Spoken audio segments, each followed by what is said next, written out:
Cassie, hi, how you doing? Okay, yeah, that Wednesday deadline snuck up on us because the other, remember, I mean, up until now, our initial post for the critique wasn't due until Friday. So this week we moved it up to Wednesday. I mentioned it in last week's video in the announcement, but I understand. Um, but watch those deadlines moving forward, definitely. If you take a look at the announcements at the very bottom of the announcement, I always leave that little schedule for deliverables and due dates. I had it up before for my critique for Callan, but it's in the announcements area. In each weekly announcements, at the very bottom, I give that deliverables and due dates, and it tells you exactly what is due and when it's due for each week. So it's just there as kind of a little safety net for you guys, so you can have this one-stop shopping where you can just look and say, okay, this is what's due this week. All right, so let's go ahead and take a look. I think your ideas are great. I love this idea. This is great. I love it. I think it's fantastic.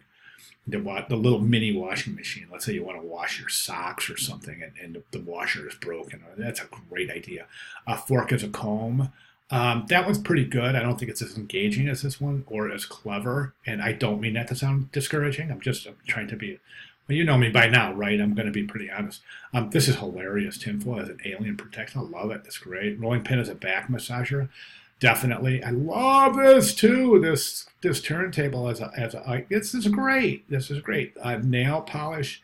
My wife actually tried that a few years ago, and it worked pretty well.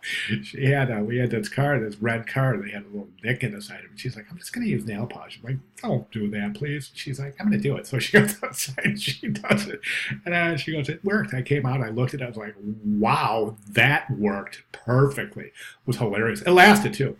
Earbuds and shoelaces. That's a good one. I love this. Potato peelers as a razor. It's a good one too. These are great.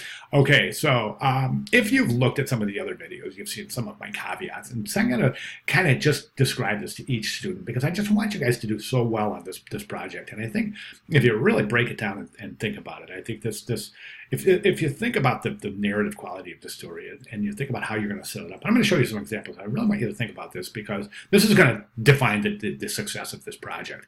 So I've been using this. You guys are probably so sick of seeing this. I've been using this because it's just such a great example of a linear narrative. Why is it a great example? And I want you to think about this for each of your examples when you're deciding which way to move forward. This is a great one because we've got everything, all of the components of a linear narrative. Okay, we've got introducing the characters basically and the problem. Okay, here's the problem.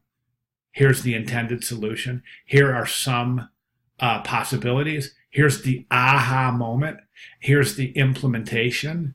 Here's execution. And then here's the final outcome. So as I said, we've got everything from introducing characters to defining the problem to overcoming the problem, introducing a solution, implementing the solution, practicing the solution, final outcome. That is what I want you guys to think about when you're deciding which one. Okay, so think about how you would define the problem, introduce the solution, the aha moment, practice, implementation, etc., up until the final solution, clean socks, right?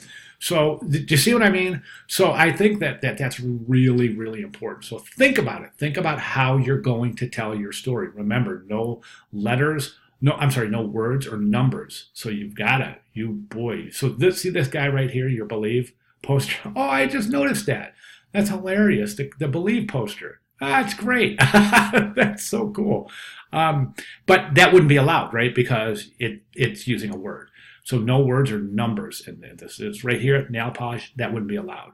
Okay, so anyways, really, really clever stuff going on here. So if you have any questions about what I'm saying about developing a linear narrative, please let me know. I'll be glad to address that and clarify that. But that's where I'm looking for.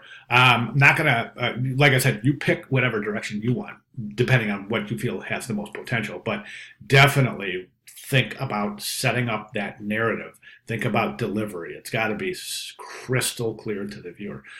And go ahead and study these. There's another one here too. This is a really good one too. And then these two are also pretty good.